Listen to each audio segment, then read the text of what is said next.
Good morning, ma'am. First of all, thank you very much for the chance that given to me. Introduce, my name is Veronika Variani Mardia from E-Class. In this opportunity, I will explain about the topic A. Aspects and classification of language. Aspect of language is phonology, syntax, semantics, morphology, and pragmatics. Language classification. There are two kinds of classification of language practiced in linguistics: genetic or genealogical and typological. The purpose of genetic classification is to group language into families according to their degree of diachronic relatedness. For example, within the Indo-European family, such subfamilies as Germanic or Celtic are organized. These subfamilies comprise German, English, Dutch, Swedish, Norwegian, Danish, and others on the one hand, and Irish, Welsh, Breton, and others on the other.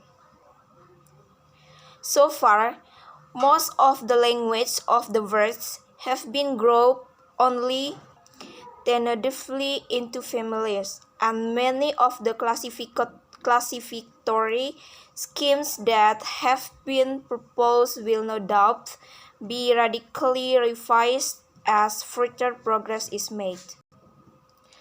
A typological classification groups language into types according to their structural characteristics.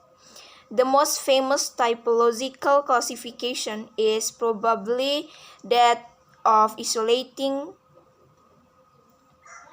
excluding, and inflecting or functional language, which was frequently invoked in the 19th century in support of an evolutionary theory of language development.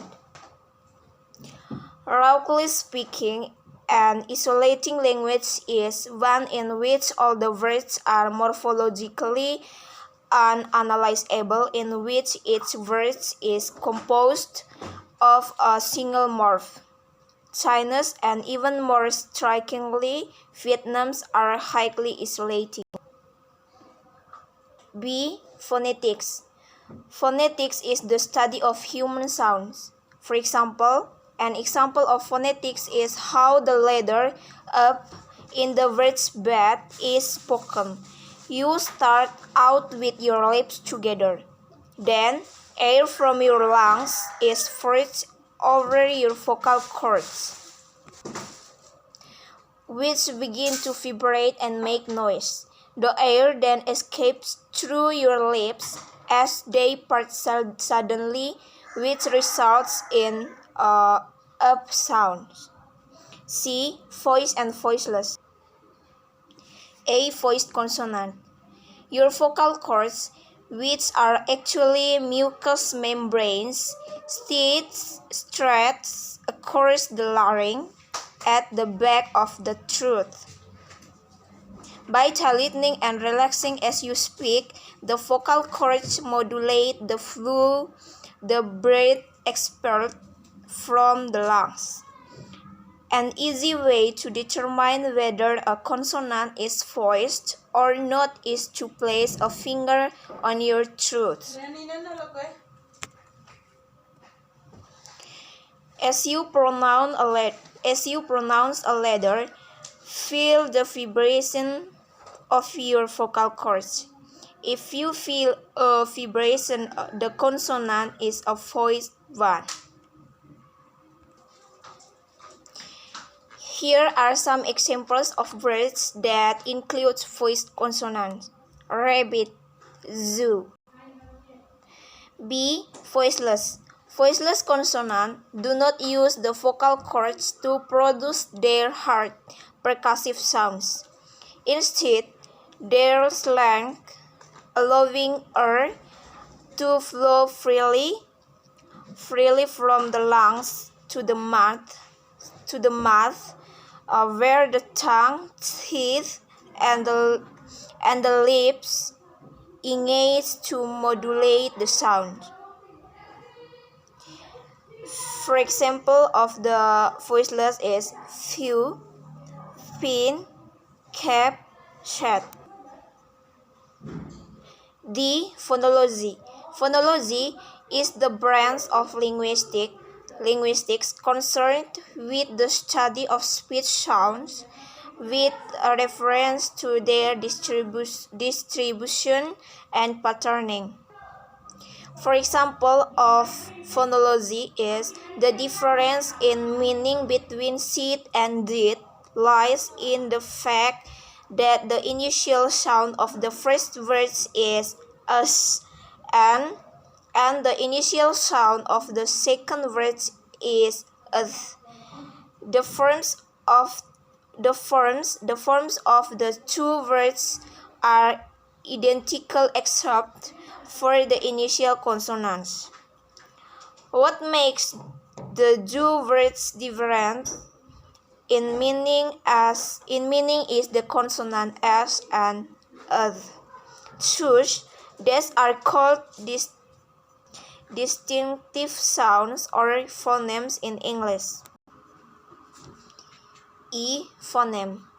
A phoneme is the smallest unit of sound in a word that makes a difference in its pronunciation as well as its meaning from another word.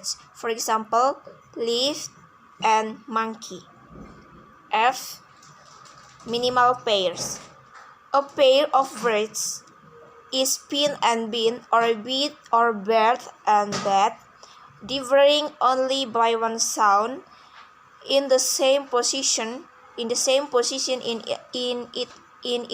each words, especially when such a pair is taken as evidence for the existence of a phonemic contrast between the two sounds.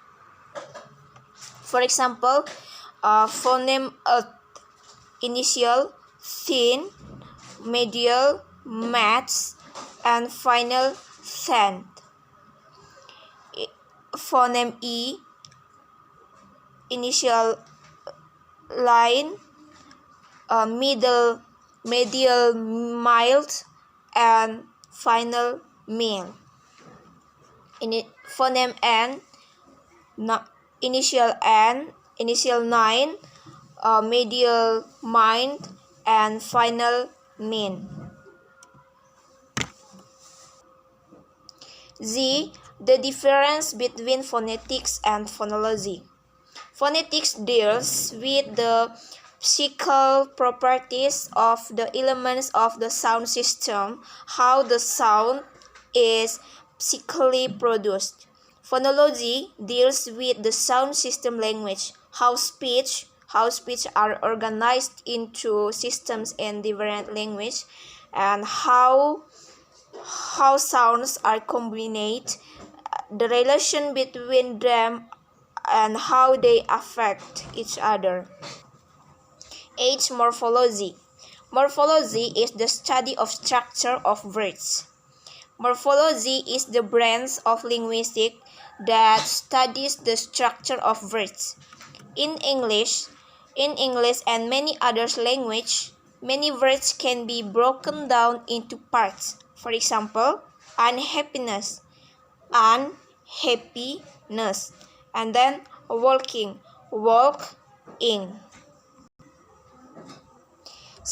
Syntax. The way in which words are put together to form phrase, clauses, or sentences.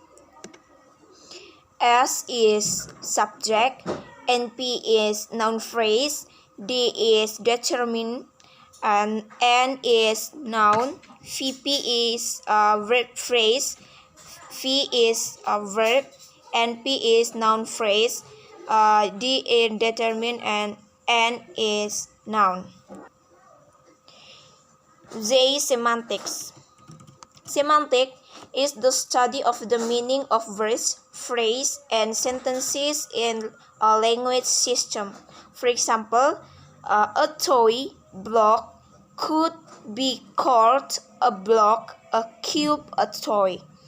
A child could be called a child, kid, boy, girl, son, daughter.